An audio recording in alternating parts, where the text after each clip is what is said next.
From CRI Simple Numbers, this is Profitability Playbook, the Simple Numbers Podcast, a podcast for those championing market growth and anchoring the nation's economy, small businesses, and entrepreneurs. Hey there. Welcome to another episode of the Simple Numbers Profitability Playbook Podcast. I'm Mike Maxson. That's Brandon Gray. And we're back again. For those of you who didn't listen to the episode before, we're pre-recording these because we're about to be all over the place for the next couple of weeks. So we wanted to make sure you didn't miss us.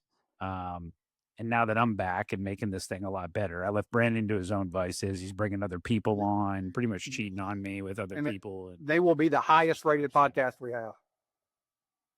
Yeah, okay. Confident. Well, they all come from me, man. Well, awesome. So today we're going to talk some interesting stuff. This is around the P&L, around top performers. We've been doing a lot of grading lately of clients. Was really trying to see, especially in our 100 company model, where people stand when it comes to revenue and margins and labor efficiency and really getting a health score of the business. We're not going to get into all that today, but we are going to talk like what these top performers are doing. So we've been looking at this a lot. We always obviously talk our own clients and things like that going on, but we wanted to give you all insight on the various aspects of a P&L that, what are the best doing right now? And I think that is important for everyone to, know and understand and take away. That way, maybe you learn something and go apply it to your business as well. So Brandon, kick us off. This is your idea. So we've talked a lot about where they're at. So we went through 100 company model and like, hey, top performers are growing by 12% a year, that kind of stuff. I want us to go into the how. It's great to look and go, okay, you take a football team and go, well, the best offenses in the league are averaging 42 points a game. Well, okay, how are they doing that? What are they doing? So we're going to go through some meat and potatoes around that. So we'll start here at the top of the P&L with revenue. And y'all have heard us say it before. Revenue is vanity, profit is sanity, cash is king. But it's really hard to find your way to profitability if you don't have revenue. So what are the best doing right now? A common theme, y'all have heard us say or kind of dance around this a little bit in the past, it's creativity. They are listening to what the market wants and needs. They are then finding a way to provide that, and they are communicating their competitive advantage. That allows them to go and steal market share. So they have a plan. I like it. And it is likely different than their revenue generation plan 12 months ago. Definitely different from the one 18 or 24 months ago. If you're running the same plays from a business development standpoint that you've been running for the last 3 to 4 years, you're getting left behind. The market's changed. The mindset has changed. The approach, I'm going to give you one example here. A client of ours, I kind of laughed when he told me this. So he said, you know what I did the other day? He said, I printed off some flyers. And then I went to office buildings that had offices of, target clients. Didn't know specifically if they were a target, but, they were professional service firms, nice office buildings. They would likely be a fit for us. I knocked on the door, introduced myself, and said, hey, do you mind if I drop one of these off? And I laughed and I said, did you get back in your 98 Buick after you did that? He said, I added 2 new clients from it. So it's different, right? It was an old technique, but it was different. So I'm not going to go in, we spend all day talking about those things, but they have definitely changed their business development process, their marketing techniques, their competitive advantage and how they're communicating it. Those are all the things they're doing to create revenue growth. That is coming from. Cool. I got one too. One thing that they've also been doing is in a robust economy or economic environment, people tend to like sell a lot of stuff, and they might be selling like 10 different products or services, and they're just fine. Like, hey, got some sales over here, got some sales, but hey, business is good, baby. Like that's the way it works.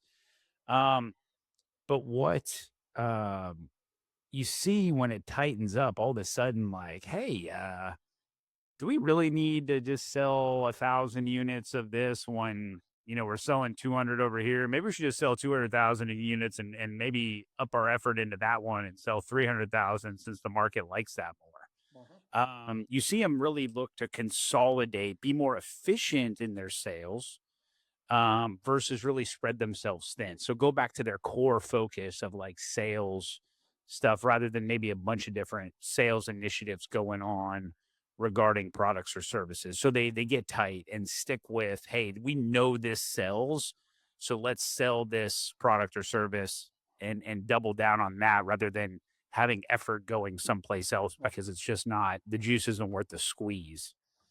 And I'll piggyback that. We actually see the best when it comes to gross margin, which is the next big line on the P&L.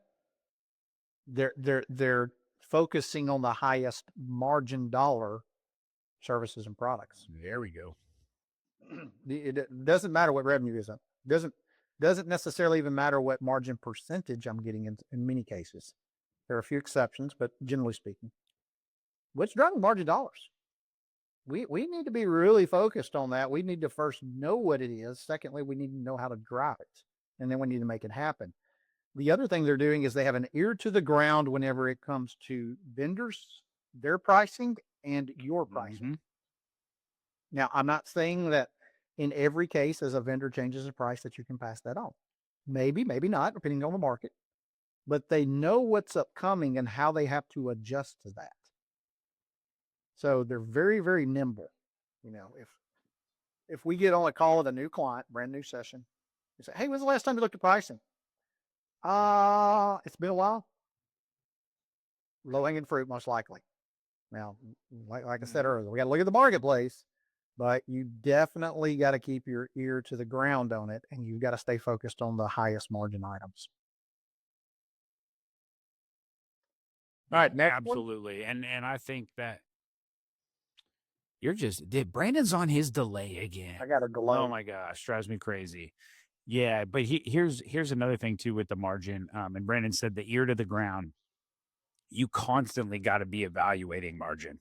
Please, for the love of God, do it regularly, especially in a volatile economic environment where there's not a whole lot of consistency. We got some people raising prices, some people changing services. I'm telling you right now, 3 months of not looking at your margins can cost a lot of money, a lot.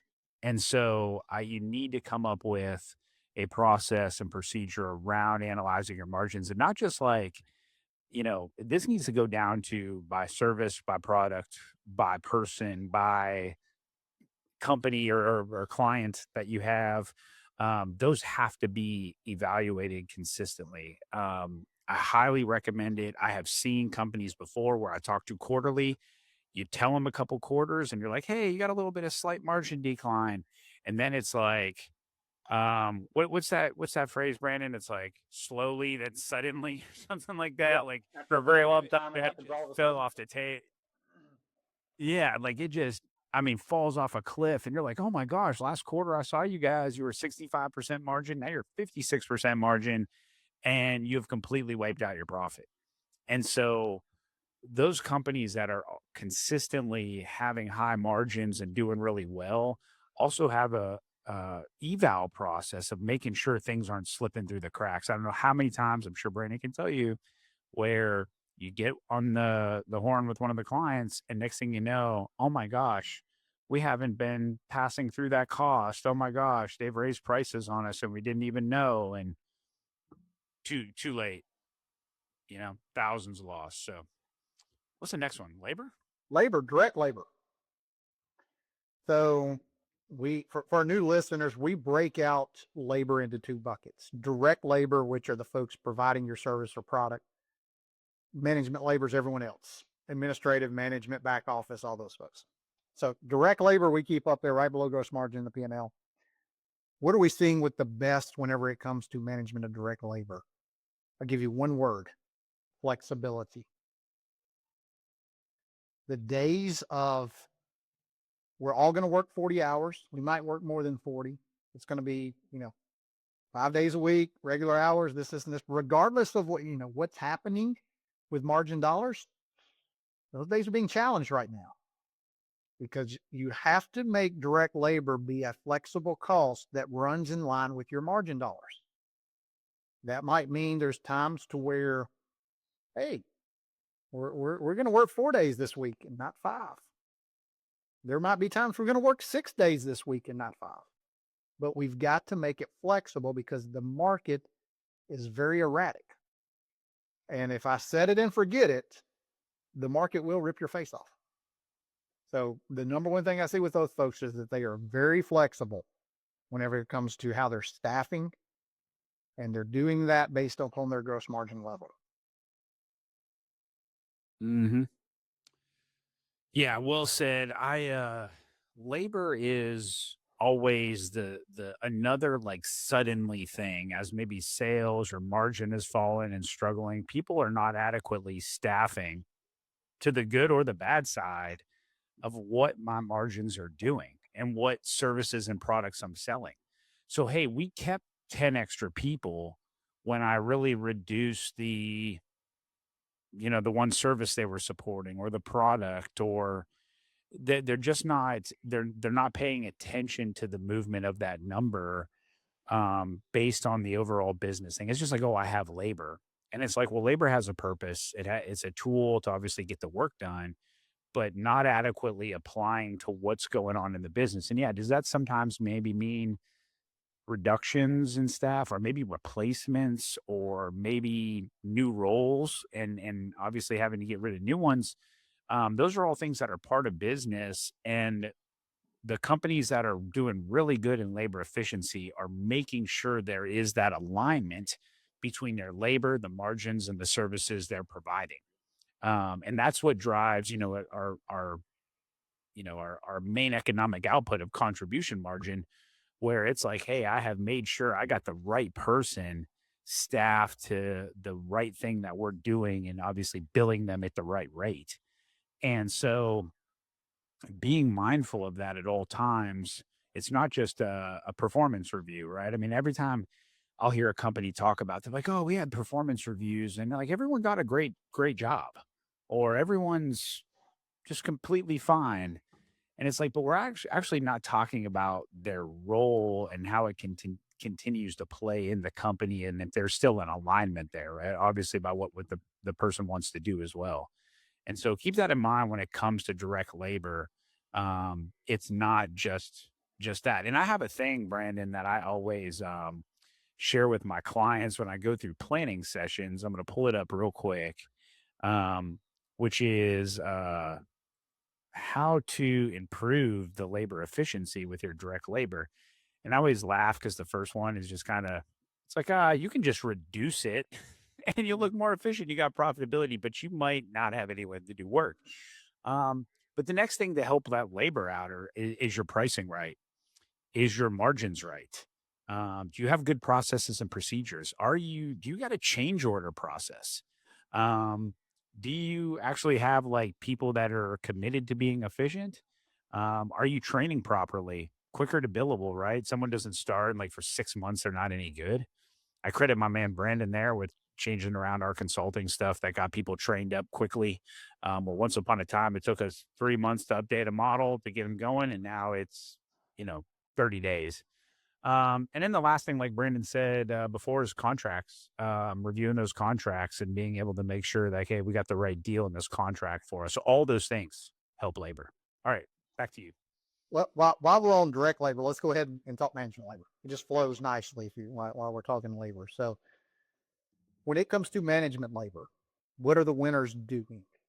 So the first thing is that they have the right size of management labor spend. So I'm going to go ahead and hire this person. Don't really need them just yet. We're going to grow into them. Very difficult to pull off in the current market. Okay. Now there's instances where companies are going 15, 20% a year and they have, we're advocating that they hire ahead of the curve. For everyone else that's not, I got to right size that management team based on a current level of contribution margin. So you're playing with the right dollars, first of all. Secondly, as you do start to experience growth or busy season or whatever you want to call it, volume starts to move up. They are making sure that those management resources are spending a majority of their time in their highest and best use. Okay. So if you hired a salesperson to go sell, the last thing we need that salesperson doing is sitting in the office generating reports. They're not selling to anybody when they're doing that, but it's probably part of their job. So what do? Okay. That's where our bridge comes in. We need them to track their time, first of all. This goes for all admin management people, including you as the owner. Okay. And everyone loves this part. Track your time for a few weeks. You need to document what your team and yourself are spending your time doing. We then look at what of those tasks are not your highest and best use, EX, filling out sales reports. We will then look at contract labor and or offshore labor and administrative assistant level labor to offload those tasks that are not your highest and best use. So you can pick whichever one of those approaches you want to take, but the goal becomes I'm not hiring another salesperson because my salespeople don't have capacity.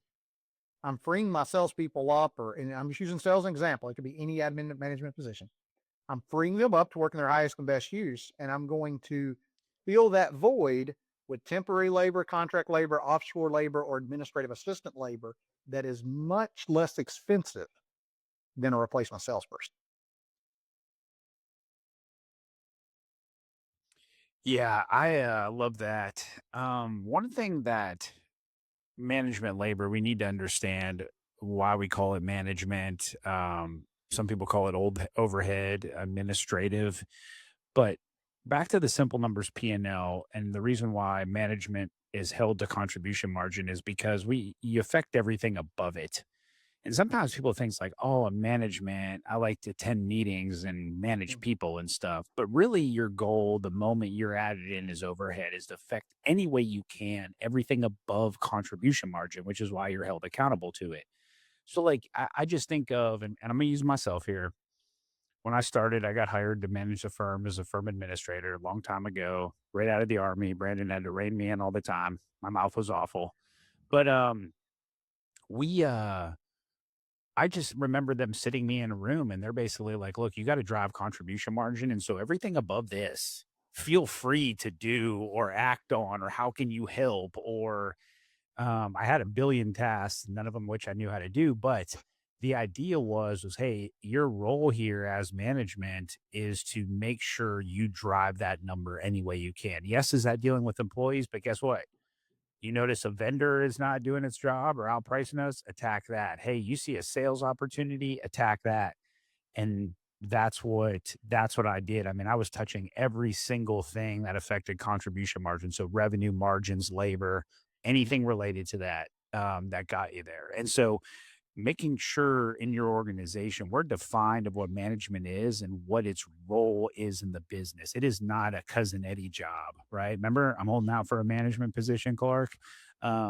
It's actually one that is the reason why it's usually paid more, why more is expected of it because of the amount of things it touches. So the next two, I'm going to combine a couple categories off the P&L. I'm going to combine facilities and OpEx together, because in and of themselves, there's not like a whole lot that the top performers are doing that's really different than anyone else. So we'll just kind of cover these two expense buckets in the same conversation. Here's the theme that you're seeing whenever it comes to the overhead side, particularly facilities and the other OpEx. The first is that they are deeply reviewing what they're spending dollars on and making adjustments. Okay. Now, let me preface this by saying you're not going to change the economic reality of your business by cutting out 2-ply toilet paper. Okay. There's not enough meat on that bone, but you can add some dollars to the bottom line. And so one of the areas that we have seen substantial inflation in is in dues and subscriptions around software. I've got several clients who went through and done audits, and it's like, okay, we've got 10 different programs going on here, and 4 of them no one even uses, and it's just on auto renew, so they kill it. Or our license is for 15 seats, and we only need 8. Let's change it. Let's reduce it. The big one is insurance. We're getting our, it's time for annual renewal. You better make sure, go ahead today. If you do nothing else after this call, I want you to call or email your insurance broker, your agent, and make sure they are shopping your business with different insurance companies. Because if they're hitting auto renew, you need to find another agent. Now, insurance is still probably going to go up, but I've got horror stories about folks that just hit auto renew and how much it really went up. Hold them accountable doing their job, shopping you for, for the best policy, the best value. Doesn't mean the cheapest in all cases, but the best value. Got to make sure you're doing that because it is such a huge cost. I mean, when we look at year over year OpEx changes and I see it go up, 9 times out of 10, I go to one line item, insurance, and that's the culprit. 20%. Review it, review those things, see what's unnecessary. Don't spend a ton of time. Don't get wrapped around the axle with anything but insurance. Just kind of trim things up a little bit, keep them nice and tidy. Yeah, I like and this is a key number we talked about before, but I was like bringing it up because I'm always asked this question and I try to cover it here on the podcast. I cover it with my clients. Like, how much is too much of my spending in the business? That's different across all, that I don't know, right? But I do know this is that when you're talking percentage of your revenue, you start seeing a business creep over the 40% of their OpEx to revenue, that chassis gets extremely hard for the engine to carry. A growing business will flirt with that number. And then as they achieve scale, you begin to see it come down. And so you see a best in class number, their overall OpEx hitting 35, 36%. Obviously, you have businesses that can be lower, that are lower. And you see a much better profit picture and less effect on the P&L with an OpEx that is sub 40%.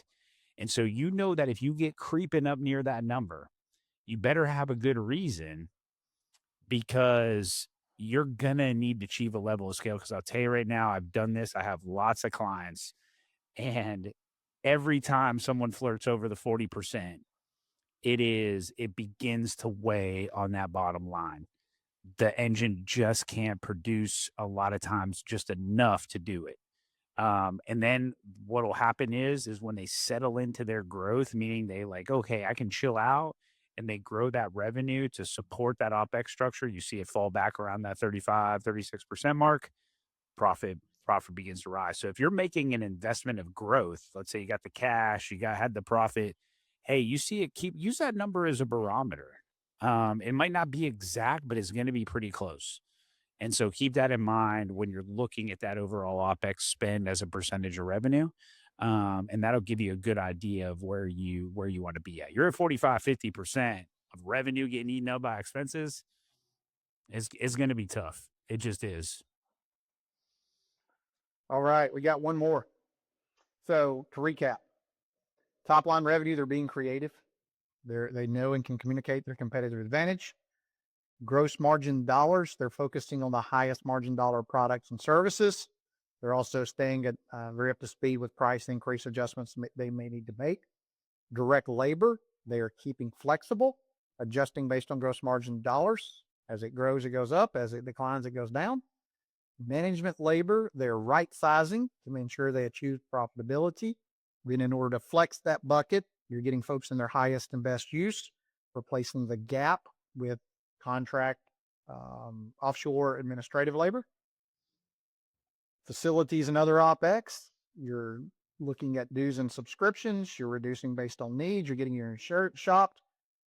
You got a plan, okay? The last one's marketing.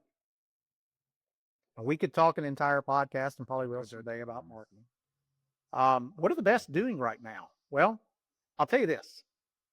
From a strategy and specific approach when it comes to media, I'm not seeing a correlation. Okay. I'm not seeing, like years ago, 10, 15 years ago, man, these folks are killing it because they're using Google ads or they're crushing it because they've got a presence on social media. I'm not seeing that thing to where it's just like, this is the next best thing. If there's one that's emerging, it's likely being able to show up in the large language models. but that's still, you end up on them and you don't know how, and you don't know how to increase your exposure there. I think that one's coming. But the thing that we are seeing whenever it comes to marketing spend, one is that they are tracking return with a passion, because so many of the traditional resources are no longer performing. Okay, so they know what's producing and what's not. There's some businesses out there you're just not going to know by nature of your business, but if you can, you need to know by channel what is marketing producing. Secondly, they're getting very creative. Messaging is changing, back to that competitive advantage. We're seeing it shift and change.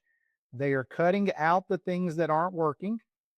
If you've seen a steady decline in a channel, they're looking to cut it out. And they are monitoring, this is a key simple numbers number. We refer to it as gross margin or GMAM, synonymous terms. What did I produce in gross margin? Minus what was the marketing cost to produce it. And we're looking at that on a rolling 12 basis. Unless you have a long lead time, that's a pretty good metric. There's a modified one we can use if you have a long lead time. But they're monitoring that very closely, because I might be driving more gross margin dollars, but how much am I having to spend in marketing to make that happen? And if I reduce marketing spend, what happens to my gross margin dollars? So they know what that is, and they're monitoring and adjusting. There's one exception that I have seen out there whenever it comes to kind of nurturing marketing, drip campaigns, some of those kind of longer term. It's not a specific call to action today. It's more the awareness side. So I'm seeing that those campaigns are taking much longer from start to conversion. I'll give you a data point on this, a couple that I've seen. It used to take 3 to 6 months. We're seeing 18 to 24 months in some cases. Meaning somebody's been getting that drip campaign, maybe phone calls, information about your company, seeing you on social media. It's no longer taking them 3 months to call you or 6 months to call you. It's taking them 12 or 18. So for that side of your bargain, you might have to show a little bit more patience. That's at least what we're seeing in a couple data sets. Yeah, spot on. Don't disagree with anything there. It's been tough on the marketing side, and mainly because, again, dollars being thrown out without looking at stuff. Um, it's got to be tracked. Another thing too that I'm seeing a lot of money being poured into, and not tracked, is the conference circuit. Okay, these sponsorships, these things, getting expensive. But you want to know it's inexpensive if you sponsor the Simple Numbers Conference. Platinum sponsorship opportunities. Oh man, I just dropped that in there. You see that? By the way, we are taking sponsors for that still. We already got a platinum sponsor. And many more in the queue. We'd love to have you. So please reach out to me if you'd like to. Very inexpensive, way better than what I'm about to say. But anyways, other conferences might be pretty expensive. And so next thing you know, you've gone to 10 conferences at $25K a piece, $250,000. And you're like, oh, where do my clients come from? And you come to find out that you have no idea. And next year you spend another 250K, or maybe the prices went up. We still have no idea where these clients are coming from. Then you get me on the phone and I'm like, hey guys, maybe you should look into this. Come to find out, all your clients have come from 3 of the 10. And you've been throwing, bad money after good, or the vice versa, whatever that phrase is, the whole time. And so we're getting into conference season prior to the summer before the kids go out. So everybody's going. There'll be another conference season in the fall prior to the holidays. Please be mindful of what you spent your money on and what return is coming from these conferences that you sponsor or pay to attend or go to, because you'll look at it one day and be like, holy cow, we've got nothing from the 100K a year we've invested. And then over here, you sponsored the Simple Numbers Conference and it got you all kinds of business. So that's what you need to pay attention to coming into this conference season. Like North. I really laid it on thick there. That was good. By design, the podcast, we just want to talk. We want to share. We want to, hopefully bring some value to the entrepreneurial community. So we typically don't really say a whole lot about what we do at Simple Numbers related to that. But I think today you might got a little bit of a taste of that. just in terms of kind of how we're going to evaluate and what we see going on and some insights we might can give and what have you. Because as you as a business owner, I know what you're thinking. Well, that'd be great to be able to monitor and know what my gross margin at different product or service levels look like. And I wish I could look at labor efficiency in real time. And I have no idea what my GMAM looks like. That's what we do all day, every day. So if anything we've talked about today kind of has your interest peaked, it's worth the conversation. We'll talk to you. I mean, you're not going to charge you anything just to call us and talk to us and see. We'll ask you 4 or 5 questions about your business, and we can give you a pretty good idea of, okay, you're in good shape, man. Just keep rolling. Or you might need to talk to us sooner than later. We don't have to do some emergency surgery. But reach out to us. We're more than happy to help, and we want to, continue to impact entrepreneurs and, be able to help them turn their businesses into thriving, profitable ones, because profit plus purpose equals impact. When we put those 3 together, we all lose the I spectrum. remember that tagline. Yeah. Well, awesome. What about what do we got going on in November again? Mike mentioned it a moment ago. Yeah, he mentioned it from a sponsor standpoint, which, you want to get in front of Simple Numbers clients, entrepreneurs. This is the place they're going to be. Simple Number Summit, November 9th through 11th, Austin, Texas. By the way, we haven't said a whole lot about Austin. You talk about a happening spot, a really cool place. That's Austin. It's a cool place. It's going to be at the Stephen F. Austin in Austin, right? So go to simplenumbersummit.com for all the details. We got the schedule up. We're finalizing speakers, adding to that list every week. We're adding sponsors. As Mike mentioned, we already got our platinum sponsor secured, but there's a couple other opportunities still. You're going to get to hear some great speakers. You're going to go to some really great workshops that allow you to, in a smaller setting, get to engage with the speaker a little bit more, ask questions, maybe some hands-on activities, some of those kind of things. Greg Crabtree is going to be there, the OG, Ooh. I mean, that's pretty cool. And I think I mentioned this last episode. One of the greatest benefits is just going to be interacting with other entrepreneurs who are also Simple Numbers clients. You're going to be sitting across the table from someone who is running a rock star of a business, and you can strike up a relationship. Everyone there is, we work with them. I can tell you, just about every one of our clients is more than happy to share information, give you guidance and what have you if there's an area that you're struggling with. Same with the speakers that are going to be there. So you're going to get some sidebar conversations that can change your business. So go to simplenumbersummit.com. Go ahead and register. With it being our first conference, we did go with a venue that was a little bit smaller. Got to wade into the water here. So we got limited capacity on this thing. And once it's cut off, we can put you on a waiting list. That doesn't mean you're going to get in the door. So go ahead and sign up for that thing. Oh yeah, it's going to be a good time. Echo what Brandon said. The speaker lineup is going to be fire. We're doing this right. So we encourage you to come. It's going to be done with the best of class. We're really putting this. We've always wanted to do this. Me and Brandon probably had way too many water cooler meetings about it, but looking forward to seeing you all there. And like Brandon said, you want more information, you can always reach out to us. And if you want to be a sponsor, hit me up. Happy to get you signed up. For Brandon, I'm Mike, and we'll catch y'all later. If you want to know more about driving sustainable profitability for your business or are interested in learning more about CRI Simple Numbers, please visit our website at simplenumberscri.com. Thanks for listening to this episode of Profitability Playbook, the Simple Numbers podcast. You can subscribe to Profitability Playbook on Spotify, Apple Podcasts, or wherever you prefer to listen to podcasts. If you like what you heard today, please leave us a review. This podcast is brought to you by CRI Simple Numbers LLC, a division of CRI Capital Group LLC, and a subsidiary of CRI Advisors LLC. CRI is the trusted brand under which Carr, Riggs & Ingram LLC, the CPA firm, and CRI Advisors LLC, along with its subsidiaries, deliver professional services. Please note, Carr, Riggs & Ingram LLC is a licensed independent CPA firm offering attest services, whereas CRI Advisors LLC and its subsidiaries specialize in providing tax and business consulting services. These entities operate within an alternative practice structure as defined by the AICPA Code of Professional Conduct and comply fully with applicable laws, regulations, and professional standards. Ready to simplify your business finances and drive growth? Explore valuable resources, books, and tools designed for entrepreneurs and small businesses at simplenumberscri.com.